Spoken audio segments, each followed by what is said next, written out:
Hello everyone, কেমন আছো তোমরা সবাই? আশা করছি তোমরা সবাই ভালো আছো। আর তোমাদের ভালোবাসায় আমি আমার পুতুলের বাবা আমরা তিনজনেই ভালো আছি।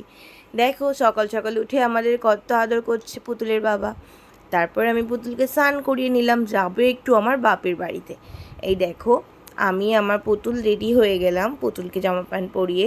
আর তোমাদের সাথে আরেকটা জিনিস শেয়ার করি, পুতুল এখন আস্তে আস্তে একটু একটু দাঁড়াতে শিখে গেছে। দেখো আমাকে ধরে কি সুন্দর দাঁড়িয়ে পড়বে। হ্যাঁ, অনেকক্ষণ ধরে দাঁড়িয়ে থাকতে পারে না, কিছুক্ষণ দাঁড়ায় আবার টুকুস করে পড়ে যায়। হ্যাঁ, তোমরা দেখতেও পারবে আমার সোনা টুকুস করে পড়ে যাবে। ওই দেখো পেছনের ধাপাসে পড়ে যাবে ওর বাবাকে দেখতে দেখতে।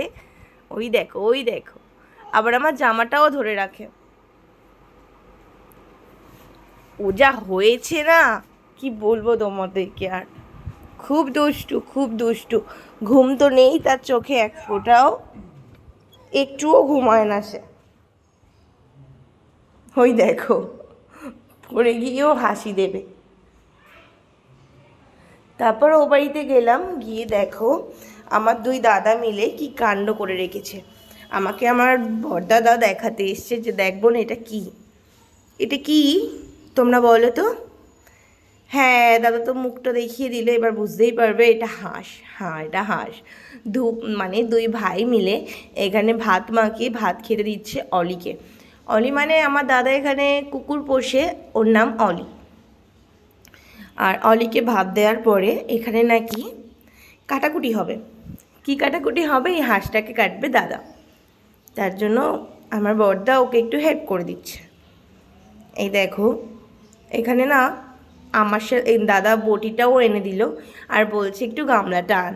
আমি গামলাটা আনতে আনতে আমার দাদা আমাকে মেনশন করে কিছু একটা বলে, যার জন্য আমি পুরো রেগে টেগে ফায়ার হয়ে বর নিয়ে বাচ্চা নিয়ে আবার বাড়ি চলে যাই। তারপরে আবার ওরা কিছুক্ষণ আমাকে ফোন করে যে আয় আয় আয়। তো আমি রান্নার সময় ছিলাম না, একেবারে সবাই খাচ্ছিল, সেই টাইমে আমি আবার গেছি। গিয়ে দেখি এই দেখো আমার বৌদি আমার পুচ্চু বেবিটাকে খাওয়াচ্ছে। কি দিয়ে খাচ্ছে? ও মাংস দিয়েই খাচ্ছে, এক পিস মাংস নিয়েছে, বেশি দেয়নি। আর এদিকে দেখো মা ভাত বাড়ছে, এটা আমার মা মা ভাত বাড়ছিল। আর ওইদিকে আমার বড় মাসি রান্নাবান্নার দিকে সামলাচ্ছে। এই দেখো ডাল বসিয়েছে, জামাই ডাল খাবে তার জন্য। আর ভাত, এটা আমার বড় মাসি, কারণ আমার বর আবার হাঁসের মাংস খায় না। এই দেখো মাংস রান্না করে রেডি। ওয়াও, হেভি না? তো ওখানে আমরা খাওয়া দাওয়া করার পরে সবাই মিলে বাড়ি চলে আসলাম। বাড়ি এসে আমার পুতুল তো ওই মামা বাড়ি গেলে খুবই ঘামে, তো বাড়িতে এসে দেখো পুরো ফ্রেশ করে ওকে একটু বসিয়েছি। বাস, তারপরে কি আমরা ঘুমো দিয়ে দেবো বেবিটাকে। তো আজকের ব্লগ এইটুকু। ভালো লাগলে পাশে থাকবে। টাটা।